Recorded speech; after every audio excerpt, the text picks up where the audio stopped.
अस्सलाम वालेकुम स्टूडेंट्स। आज हमने जिस टॉपिक पे बात करनी है वो है रिमान सम। रिमान सम बेसिकली कैलकुलस 2 में भी आता है और रियल एनालिसिस में भी आप लोग इसको पढ़ेंगे। तो इसमें क्या करना है, कोई फंक्शन हमने कंसीडर करना है। स्टेटमेंट पढ़ते हैं, कंसीडर एन आर्बिट्रेरी फंक्शन जो कि बाउंडेड होगा, defined on a close interval A B. Close interval के अंदर बाउंडेड होगा वो फंक्शन। अब फंक्शन का ओवरऑल बिहेवियर कैसा है, ये मैंने एक जनरल फंक्शन बनाया है in the form of graph. ये ए है बच्चे कोई पॉइंट और ये बी पॉइंट है, इसमें इसके बीच ये फंक्शन डिफाइन है। ठीक है। अब ए बी पॉइंट की हमने पार्टीशन कर लेनी है। पार्टीशन कैसे करनी है, x1 कोई पॉइंट कंसीडर करना है, x2 पॉइंट कंसीडर कर लेना है, x3 पॉइंट कंसीडर कर लेना है, up to son xn-1 point consider कर लेना है। किन के दरमियान में, ए और बी के दरमियान में। अब जारी बात है, x1 ये है, x2 ये है, x3 ये है, x4 ये है और xn एंड वाला xn होगा, उससे पहले वाला xn-1। तो इनका आपस में कोई ना कोई डिस्टेंस भी होता है। तो आपने क्या करना है, इसमें कोई एक पॉइंट कंसिडर कर लेना है हर फंक्शन के अंदर, सॉरी हर इंटरवल के अंदर। जैसे यहाँ पे मैंने C1 कंसिडर कर लिया, यहाँ पे C2 कंसिडर कर लिया, यहाँ पे C3 कंसिडर कर लिया, ऐसे ही C4 अप टू सोन आगे बनाते जाएंगे, जिस तरह भी आप बनाते जाएंगे, नीचे की जानब ऊपर की जानब। और एंड वाला आपने क्या कर लिया, CN।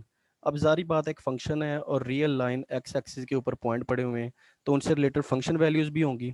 ये C1 से रिलेटेड f of C1 है, C2 से रिलेटेड f of C2 है, C3 से रिलेटेड f of C3 है, C4 से रिलेटेड f of C4 है, आगे जाते जाते CN से रिलेटेड f of CN है। और इन जितने भी इंटरवल का दरमियानी फासला है उसको हम कैसे कहेंगे, एक्स नॉट हमने ए के इक्वल कंसिडर किया और एक्स एन हमने बी के इक्वल कंसिडर किया। अब इनका जो दरमियानी फासला है एक्स नॉट और एक्स वन का फासला, उसको हम कहते हैं डेल x1। x1 और x2 का दरमियानी फासला, उसको हम कहते हैं डेल x2। x2 और x3 का फासला, x del x3, del x4, और एंड वाला आपके पास क्या आ जाएगा, डेल xn। आई होप यहाँ तक कोई कन्फ्यूजन नहीं होगी।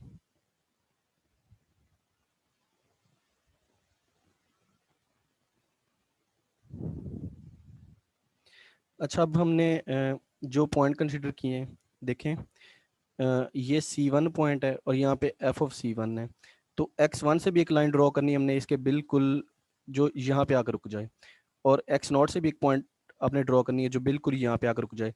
फिर इन दोनों लाइनों को मिला देना है। आप देखेंगे बार सा एक मतलब रेक्टेंगल जनरेट हो जाएगी। इसी तरह हमने यहाँ पे f of C2 है और C2 है, C2 से एक फंक्शन के ऊपर जो आपका ग्राफ है फंक्शन का, उसके ऊपर एक लाइन ड्रॉ करनी है, उस पर एक पॉइंट लगा लें। फिर x2 से उसके बिल्कुल पैरेलल एक पॉइंट लगाएं और x1 से भी लगाएं, फिर इन दोनों लाइनों को मिला दें, ये भी एक बार क्रिएट हो जाएगा। इस तरह f of C3 से रिलेटेड एक बार हो जाएगा, ये वाला भी एक बार हो जाएगा और एंड वाला भी एक बार हो जाएगा। ठीक है। अब जारी बात है, हमारा मोटिव है हमने area under the curve find करना है। टोटल जो आपके अंदर आपके पास कर्व है उसका एरिया फाइंड करना है आपने। ठीक है। तो एरिया फाइंड करने के लिए हमने उसको सब इंटरवल में डिवाइड किया और सब इंटरवल से रिलेटेड हमारे पास छोटे छोटे पोर्शन आ गए, ये वाले, ये वाले, ये वाले। अब हम सब पोर्शंस को ऐड कर देंगे, उनके सब पोर्शन का अलग अलग एरिया लेंगे और उन सब एरियाज को ऐड कर देंगे, आपके पास total area of the curve आ जाएगा। ठीक है। अब देखें, ये जो रेक्टेंगल्स बनी है ये एक रेक्टेंगल की शक्ल पे बनी है। तो रेक्टेंगल का एरिया आपको पता होता है कि रेक्टेंगुलर में कोई ना कोई विड्थ भी होती है और कोई ना कोई लेंथ भी होती है, और रेक्टेंगल का एरिया आपको पता है लेंथ मल्टीप्लाई बाय विड्थ के इक्वल होती है। ठीक है। और अब देखें, आपने इसमें आइडेंटिफाई करना है कि आपके पास लेंथ कौन सी है और विड्थ कौन सी है।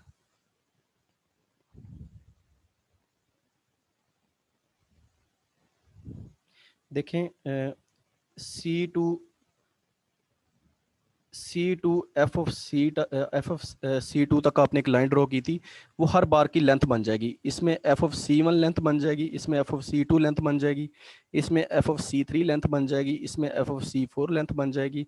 ऐसी हर एक में लेंथ ये वाली बन जाएंगी। विड्थ को हमने क्या कहा था, del x1, del x2, del x3। हर बार की लेंथ हर बार की length F of C1, C2, C3 up to son F of CN। और हर बार की जो विड्थ है वो del x1, del x2, del xn3 और डेल एन से रिलेटेड बन जाएगी। अब आपको पता है कि रेक्टेंगल का एरिया किस चीज़ के इक्वल होता है, लेंथ मल्टीप्लाई बाय विड्थ के इक्वल होता है। तो जितने भी बार बने हैं आप क्या करेंगे, उनकी लेंथ को विड्थ से मल्टीप्लाई कर देंगे तो हर बार का एरिया आपके पास आ जाएगा। देखें सबसे पहले area of block between x not to x one, length multiply by width. अब एक्स वन और एक्स नॉट के जो बिटवीन है वहाँ पे एफ ऑफ सी वन उसकी लेंथ है और डेल एक्स वन उसकी विड्थ है, तो ये आपके पास उसका एरिया आ जाएगा। इस तरह एक्स वन और एक्स टू के दरमियान जो ब्लॉक है उसका एरिया ये आ जाएगा। और एंड पे जाते हुए एक्स एन माइनस वन से लेके एक्स एन तक आपके पास एफ ऑफ सी एन और डेल एक्स एन आपके पास उसका एरिया आ जाएगा। अब जारी बात है आपने total area under the curve find करना है, तो जितने भी एरियाज आपने फाइंड किए हुए हैं सबको आप क्या कर देंगे, ऐड कर देंगे। ये देखें टोटल एरिया आपके पास किस चीज़ के इक्वल आ जाएगा,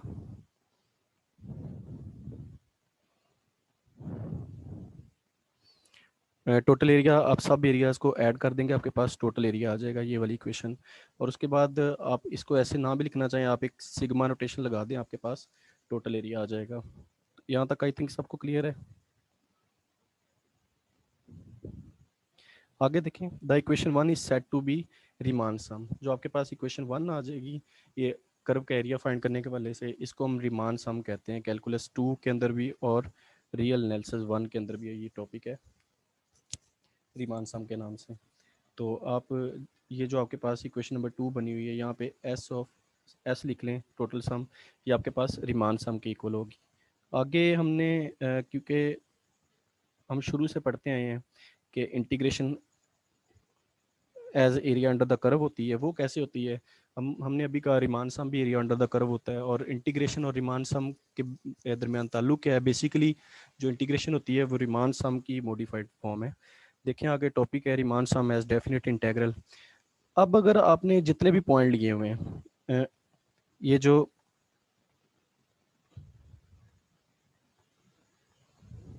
x1 x1 x2 x3 x4 xn, इसको या बहुत ज़्यादा करीब कर दें, यहाँ पे ऐसे छोटे छोटे पॉइंट कर दें कि इनका दरमियानी फासला जीरो को अप्रोच कर जाए, उसको हम कहते हैं एक पी नॉर्म। या तो वो जीरो को अप्रोच कर जाए, या जी जो एन की तादाद है, यहाँ पे तो देखें गिने चुने हैं, 1 2 3 4 5 बन जाएंगे, 6 बन जाएंगे, 7 और 8 8 बन जाएंगे ज़्यादा से ज़्यादा। लेकिन अगर हम कह दें कि एन आपके पास इन्फिनिटी को अप्रोच कर रहा है, नंबर ऑफ पॉइंट्स आपने जो पार्टीशन लिए वो बहुत ज़्यादा हैं, तो आपके पास बहुत करीब करीब ये पॉइंट आ जाएंगे इस तरह। तो उसके ऊपर आप C1 C2 जब डिफाइन करेंगे, आपके पास बिल्कुल कर्व के ऊपर ऐसे ऐसे पॉइंट आते जाएंगे, F of C1 F of C2 ऐसे। तो कर्व के अंदर आप कंटिन्यूस फॉर्म के अंदर चले जाएंगे। जब भी कंटिन्यूस फॉर्म के अंदर आप जाएंगे तो आपके पास वहाँ पे इंटीग्रेशन का कंसेप्ट आता है।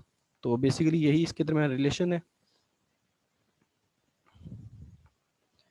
Now if we take n approaches to infinity or p norm approaches to zero, p norm को मैंने एरो से बनाया हुआ है, where p norm is the maximum of all the distance of interval, कि उन इंटरवल का डिस्टेंस जो आपने del x1 del x2 del x3 लिए हुए हैं, उन सब में से जो हाईएस्ट होगा ना, वो p नॉर्म होती है आपके पास। अब अगर p नॉर्म ही जीरो को अप्रोच कर जाए, मतलब जो उनमें हाईएस्ट डिस्टेंस वो भी जीरो को अप्रोच कर जाए, तो हम कहते हैं कि वो बहुत ज़्यादा करीब है सारे के सारे पॉइंट। ठीक है, तो आपके पास वो एक कंटिन्यूस फॉर्म के अंदर शेप बन जाएगी, आपके पास वो ब्लॉक नहीं रहेंगे। जब ब्लॉक नहीं रहेंगे, आपके पास वो रिक्टेंगल्स नहीं आएंगे, तो आप उस तरीके से इसका एरिया फाइंड नहीं करेंगे। फिर आप क्या करेंगे, इंटीग्रेशन में ले जाएंगे इसको।